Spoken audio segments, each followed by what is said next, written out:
Nila, I love you.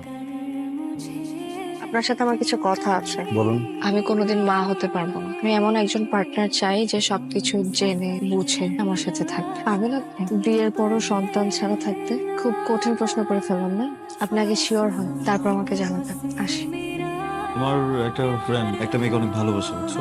ওর সেই ভালোবাসার মানুষটা কখনো বাচ্চা হবে না, ওর কি করা উচিত? আমি এই ব্যাপারে কখনোই রাজি হতাম না। আমি জানি আপনি একটা সিদ্ধান্ত নিয়ে ফেলেছেন।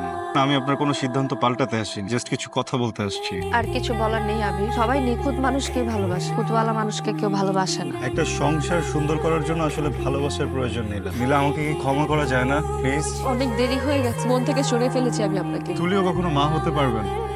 সবচেয়ে বাজে ব্যাপার কি জানেন? যে ছেলেটাকে ও ভালোবেসে বিয়ে করেছে, ইদানিং ওর সাথে অনেক খারাপ আচরণ করে। আমার জীবনে একই ঘটনা যখন দ্বিতীয়বার দেখেছি, আমি কেন যেন সহ্য করতে পারছিলাম না।